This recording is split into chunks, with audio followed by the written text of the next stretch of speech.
اسلامی ملک جو ہیں وہ ایک پلیٹ فارم پہ اکٹھے تھے اور ترک ان کے اوپر حکمرانی کر رہے تھے. اور یہ جو بات آج ہم کہتے ہیں کہ ہم نے دین کو تخت پر لانا ہے، صاحب وہ وقت تھا کہ جب دین تخت پر موجود تھا خلافت عثمانیہ کے دور میں. تو جب مسٹر ہیمفر جو انگریز کا اور برطانیہ کا جاسوس تھا، وہ اپنے 4000 جاسوسوں کے ساتھ برصغیر پاک و ہند میں آیا اور اس نے جو ہے وہ اس طرح کی تبلیغ شروع کر دی کہ جعلی سادات پیدا کیے، علماء کی توہین کی، نبی کے علم غیب کا جو ہے انکار کیا، حاضر و ناظر کے مسئلے کو لوگوں کے آگے لایا.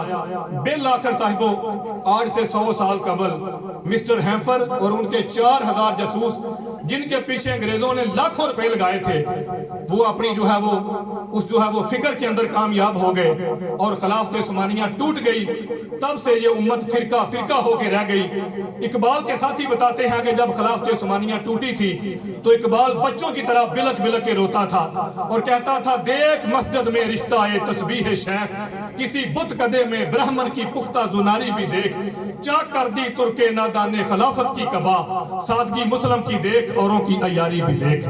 صاحبوں وہ وقت تھا کہ جب خلافت عثمانیہ ٹوٹ گئی، ہم ٹکڑے ٹکڑے ہو گئے، ہم کئی حصوں میں بٹ گئے، ہم کون سا جو حربہ تھا جو ہمارے اوپر آزمایا نہ گیا اور یہ امت ٹوٹ گئی. لیکن اس کے بعد 100 سال گزرنے کے بعد یہ امت کا جو ہے وہ جوڑنے کے لیے کوئی بھی ایسا مسیحا جو ہے وہ زندہ نہ بچا. اپنے دور کے اندر سارے اپنی بساط لپیٹتے گئے اور صاحبوں خلافت عثمانیہ کے بعد یہ امت یتیم ہو گئی. لیکن صاحبوں ایک وقت آیا، میں آپ کی توجہ چاہتا ہوں، شاید یہ باتیں لچھے دار گفتگو کی طرح نہ ہوں لیکن یہ تاریخ کا واقعہ ہے کہ پھر وہ وقت آیا کہ جب ہم لوگ دیکھتے تھے کہ جس کو ہم نے ایم پی اے بنایا، ایم این ایز بنایا، یا کوئی بھی اقتدار میں آیا، کوئی سندھ اسمبلی میں پہنچا، کوئی پنجاب اسمبلی میں پہنچا، کوئی ہائی کورٹ میں پہنچا، کوئی کہاں پہنچا، ہم مایوس بے بس لوگ ان کو ووٹ دے کے یہ سوچتے رہے کہ آج ختم نبوت پہ ڈاکہ پڑا ہے، فلاں ایم این اے بات کرے گا، فلاں اسمبلی کے اندر جو ہے وہ ایم پی ایز بات کرے گا. لیکن صاحبوں قوم مایوس ہو گئی اور رات کی تاریخی کے اندر یہ چند سال قبل جب علامہ خادم حسین رضوی پہلا ترنا لے کے فیض آباد پہنچے تھے تو ختم نبوت کے نام پر ایسا ڈاکہ پڑا. کوئی بھی ایم پی اے، کوئی بھی ایم این اے، میں حضرت صاحب کی بھی توجہ چاہوں گا، یہ جو سٹیج پہ بیٹھے ہیں ان کی بھی توجہ چاہوں گا کہ کوئی بھی میدان عمل میں نہ آیا.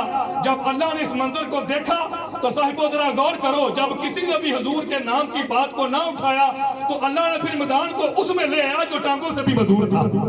اللہ نے پھر میدان کو اس میں تارا کہ جو ویل چیئر کے اوپر بیٹھا تھا اور حضور کی ختم نبوت کے اندر ایسا پہرا دیا، صاحبوں ایسا پہرا دیا کہ آج جو ہے وہ آج کی صدی خادم حسین رضوی پہ ناز کر رہی ہے. میں یہ ایک بات کرنے لگا ہوں صاحبوں، یہ میری بات اگر سوشل میڈیا کے ذریعے حکومت وقت تک بھی پہنچتی ہے تو مجھے اس بات کا کوئی جو ہے ڈر نہیں، خوف نہیں، کیونکہ خادم حسین رضوی نے اپنے ماننے والوں کے سینے سے عشق رسول کو باقی رکھ لیا ہے. وہ کاٹ کر بھی یہی کہتے ہیں، من صفا نبیہ، ہم کاٹ کے ٹکڑے کر دیں گے جس نے محمد عربی کی طرف میلی آنکھ کبھی دیکھا. تو صاحبوں اس وقت فیض آباد کے ترنے کے اوپر اس مرد کلندر کو رات کی تاریخی کے اندر ایک جو ہے وہ پنڈی کا بہت بڑا پیر حاضر ہوتا ہے اور یہ عرض کرتا ہے کہ آپ کا وجود بڑا قیمتی ہے، آپ رات کی تاریخی میں لاہور واپس چلے جائیں اور اس بات کا میں عطیہ دیتا ہوں کہ تمہیں فیض آباد سے پنڈی سے لے کے اسلام آباد سے لاہور تک کوئی بھی آپ کا راستہ نہیں روکے گا. پلیز آپ یہاں سے چلے جائیں. آپ جیسے مرد کلندر صدیوں بعد پیدا ہوتے ہیں. تو صاحب خادم حسین رضوی نے اس جو ہے وہ پیر کی طرف دے کے کہا تھا کہ تجھ کو میرے اوپر جج لگایا کس نے ہے؟ تیرے کو یہ حق کہاں سے آیا؟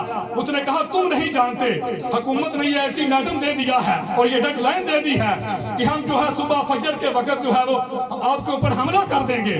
تو آپ نے ایسے اس کی طرف دیکھ کے کہا تھا، صاحبوں ذرا غور کرو، وہ بھی تو عالم دین تھے نا، ایسے اس کی طرف دیکھ کے آپ نے کہا تھا وہ تو یہ کہتے ہیں نا فجر کے وقت حملہ کریں گے، جا کے ان کو پیغام دے دے کہ حسین کا خادم ڈٹ کے کھڑا ہے تو ابھی حملہ کر دے. خادم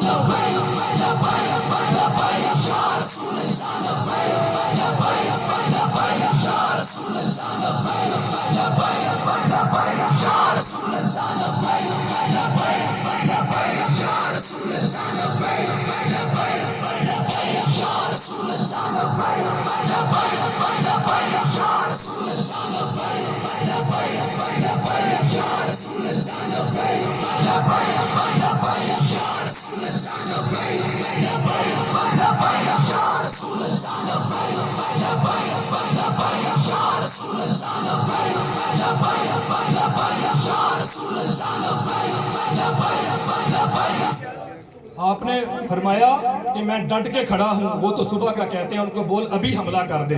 صاحبو، یہ خادم حسین رضوی کے اندر یہ طاقت آئی کہاں سے تھی؟ یہ طاقت ان کو جو ہے وہ عشق رسول میں ملی تھی۔ اور یہ بات یہاں سے یاد رکھ کے جاؤ، علامہ اقبال آکسفورڈ یونیورسٹیوں تک پڑھ کے آیا اور پورے یورپ کو کھنگالا اور کہاں کہاں سے تعلیم حاصل کی۔ تو علامہ اقبال کی بارگاہ میں کسی نے یہ عرض کیا تھا کہ جب حضور کا نام آتا ہے تم پھوٹ پھوٹ کے روتے ہو۔ صاحبو، یہاں تک آتا ہے کہ ایک شخص جو حج کرنے کے لیے گیا، جب واپس آیا تو علامہ اقبال لیٹ گئے اور فرمایا کہ جو اپنے قدم ہے نا وہ میری آنکھوں پہ رکھ دے۔ وہ زاروں قطار رونے لگا، اس شخص نے عرض کی یہ آپ کیا کہہ رہے ہیں؟ تو علامہ اقبال نے فرمایا تو نہیں جانتا یہ قدم میرے یار محمد کی گلی سے ہو کے آئے گا۔ اتنا عشق رسول ملا تو کسی نے یہ عرض کی کہ اقبال تجھے یہ عشق رسول ملا کہاں سے تھا؟ تو آپ نے طریق ساتھ جو ہے وہ بات ارشاد فرمائی، فرمایا نامے تو از پدر ہا محتم، لوگوں یہ عشق رسول کی سگات میں نے اپنے باپ سے لی ہے۔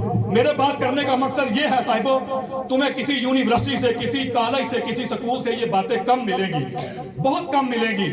تمہیں جب بھی عشق رسول کی سگات ملے گی خادم حسین رضوی جیسے عالم دین سے ملے گی، اور یہ عشق رسول کی سگات ہی ہے جو تم لے کے قبر میں اتر جاؤ گے۔ صاحبوں، میں آپ کو فکر دینا چاہتا ہوں، یہ چند دن پہلے جب محرم کا مہینہ گزرا، راوالی میں پروگرام ہوئے اور طرف پروگرام ہوئے، میں وہاں بھی یہی بات کہتا رہا ہوں۔ میں آپ کو فکر دے کے اپنی گفتگو کو سمیٹوں گا اور آپ کی توجہ چاہوں گا۔ مجھے بتاؤ، امام حسین سے بھی تو یزید نے ایک ووٹ ہی مانگا تھا۔ یہ علماء بیٹھے ہیں، اس وقت جو ہے وہ ایک بیعت کا طریقہ تھا کہ جب امیر معاویہ کا انتقال ہو گیا تو یزید نے جو ہے وہ مدینے کے گورنر کو لکھا کہ امام سے جو ہے میرے لیے بیعت لو۔ اس وقت ایک بیعت کا طریقہ تھا، آج ووٹ کا طریقہ ہے۔ تو مجھے بتاؤ نوجوانوں، میں آپ کی توجہ چاہوں گا، امام کے فلسفے کی طرف غور کرو۔ میرے امام نے کیا فرمایا تھا جب کوفے کے جو مدینے کے دارالامارہ کے اندر امام حسین کو بلایا رات کی تاریخی کے اندر، گورنر مدینہ نے، یزید نے یہ خط لکھا تھا کہ امام سے میرے لیے بیعت لو۔ میرا مقصد واقعہ کربلا بیان کرنا نہیں، اس کا فلسفہ آپ کے سامنے رکھنا ہے۔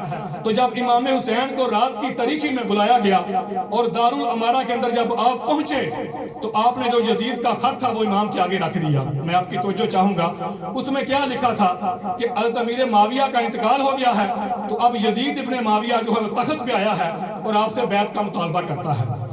جب گورنر مدینہ نے یہ بات کہی تو امام حسین نے کہا کہ اس کے بارے میں صبح بتاؤں گا۔ جب آپ نے یہ بات کہی تو مروان بن حکم جو پاس بیٹھا تھا گورنر مدینہ کے، ولید بن عقبہ کے، اس نے ولید بن عقبہ کے جو ہے وہ کان میں یہ بات کہی مروان بن حکم نے کہ اگر یہ یہاں سے چلے گئے تو دوبارہ ان پہ قابو پانا مشکل ہوگا، ابھی ان کو جو ہے وہ پکڑ لو اور ان سے مجبوراً بیعت لو ورنہ معاذ اللہ ان کا قتل کر دو۔ جب میرے امام کے کانوں میں یہ بات پڑی، صاحبو غور کرو، تو روایات میں آتا ہے، علماء تشریف فرما ہے، میں توجہ چاہوں گا کہ آپ جو ہے وہ بیان سے تلوار باہر نکالی تو یوں پیچھے پاؤں پلٹے اور یزید کو جو ہے وہ گورنر مدینہ کو، مروان بن حکم کو اور گورنر مدینہ کو مخاطب کر کے آپ نے فرمایا کیا مروان بن حکم تو جانتا نہیں ہم کون ہیں؟ آنا حسین ابن علی، میں حسین ہوں، علی کا بیٹا ہوں اور علی ابو طالب کا بیٹا ہے۔ ہمارے گھر میں قرآن اترتا رہا ہے، فرشتے ہمارے جولے جلاتے رہے ہیں۔ وَيَزِيدٌ فَاسِقٌ فَاجِرٌ قَاتِلُ النَّفْسُ مُعْلِنٌ بِالْفِسْقِ شَارِبُ الْخَمْرِ۔ آپ نے فرمایا یزید فاسق ہے، یزید فاجر ہے، شراب پیتا ہے، مسلمانوں کا قتل عام کرتا ہے، اس لیے حسین ڈگڈے کی چوٹ پر یزید کی بیعت سے انکار کرتا ہے۔ مجھے بتاؤ، میرے امام نے کہا تھا کہ یزید شراب پیتا ہے، یزید زنا کرتا ہے، یزید جو ہے وہ محرمات کو اپنے اوپر حلال قرار دیتا ہے، اس کے اندر یہ عیب ہے۔ اور آپ نے طریق سا جملہ فرمایا یزید میرے جیسا شخص مثلی لا یبایعو مثلہ، یہ لفظ ہے حدیث کے۔ آپ نے فرمایا میرے جیسا شخص یزید تیرے جیسا کی بیعت کر ہی نہیں سکتا۔